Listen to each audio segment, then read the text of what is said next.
Alright, picture this. You're scrolling through some online financial forum, and someone mentions Roger Bank. You pause. Is that a real bank? Is it some niche financial service? Or is it just a weird internet meme? You're not alone. The name pops up in some unexpected corners of the internet, and today, we're diving deep to unravel the mystery. Where exactly is Roger Bank used? Now, before we get into the nitty-gritty, let's establish something. Roger Bank isn't your typical brick-and-mortar institution with a logo and a jingle. It's a phrase, a concept, and sometimes, a placeholder. It's used in a variety of contexts, often blurring the lines between legitimate finance, online communities, and even, let's be honest, a bit of internet weirdness. So, where does it show up? Let's break it down. First, and perhaps most interestingly, Roger Bank sometimes appears in the realm of online role-playing games and virtual worlds. Think of games where players manage virtual economies, trade virtual goods, or even simulate financial transactions.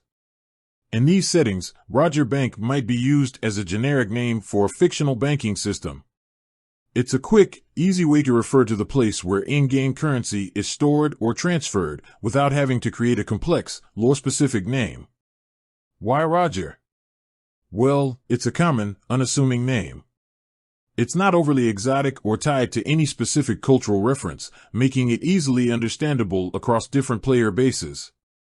It's the digital equivalent of calling a generic item thingamajig. It's there, it serves a purpose, and it doesn't need a fancy label. This usage is particularly prevalent in text-based role-playing games or older online platforms where graphical interfaces are limited. Roger Bank becomes a shorthand, a quick way to communicate financial actions without cluttering the screen with lengthy descriptions. It's practical, if not particularly imaginative. Now, let's shift gears a bit.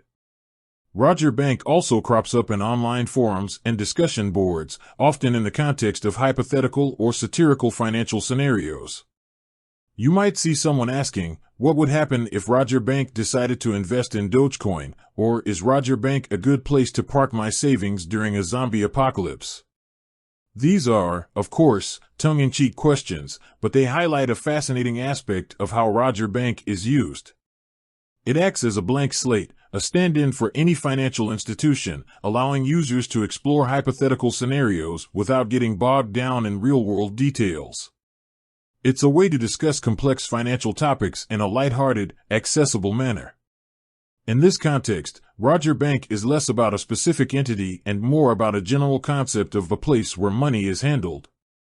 It's a tool for thought experiments, a way to explore the what-ifs of finance without taking ourselves too seriously. But here's where things get a bit more interesting. Sometimes, Roger Bank is used in a slightly more ambiguous way, straddling the line between humor and potential misinformation. You might see it mentioned in the context of dubious investment schemes or get-rich-quick plans. In these cases, it's often used to create an air of legitimacy, a vague sense of authority that doesn't actually exist. It's important to be cautious when you encounter Roger Bank in these contexts. If it's being used to promote a specific financial product or service, especially one that seems too good to be true, it's a major red flag. Remember, legitimate financial institutions have clear branding, regulatory oversight, and verifiable contact information. Roger Bank often lacks all of these things. This ambiguous usage highlights the importance of critical thinking and media literacy. In the age of misinformation, it's crucial to be able to distinguish between legitimate financial information and online chatter. Roger Bank serves as a reminder that not everything you read online is accurate or trustworthy. Moving on, we also see Roger Bank used as a sort of inside joke or meme within certain online communities. It's a way to poke fun at the often serious world of finance, to inject a bit of absurdity into discussions about money and investments. This usage is often characterized by exaggerated claims and nonsensical scenarios. You might see memes depicting Roger Bank as a shadowy cabal of financial masterminds or a benevolent entity that dispenses free money to its loyal followers. It's all very tongue-in-cheek, of course, but it speaks to the power of online humor to transform even the most serious topics into fodder for jokes and memes. In these contexts, Roger Bank is less about a specific financial entity and more about a shared understanding, a common point of reference that allows members of a community to connect and communicate. It's a way to build a sense of belonging, to create a shared language that only insiders understand.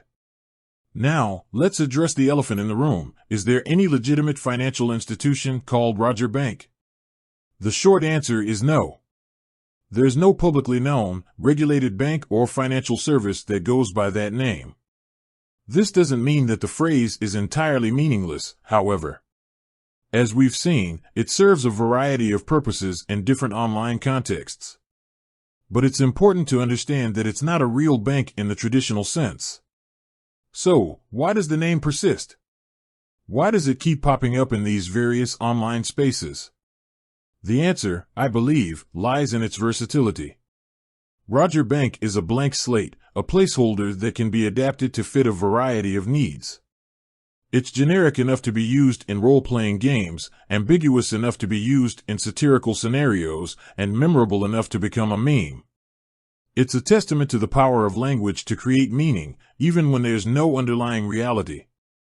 Roger Bank is a word, a concept, a meme, and a reminder that the internet is a strange and wonderful place where anything is possible. In conclusion, Roger Bank isn't a place you can deposit your paycheck or apply for a mortgage. It's a phrase, a concept, a meme, and a cautionary tale. It's a reminder to be critical of the information you encounter online, to question the sources, and to always do your own research. It's a reminder that the internet is a vast and complex space where the lines between reality and fiction can often become blurred. And, in the case of Roger Bank, it's a reminder that even the most seemingly innocuous phrases can take on a life of their own, becoming part of the ever-evolving tapestry of online culture.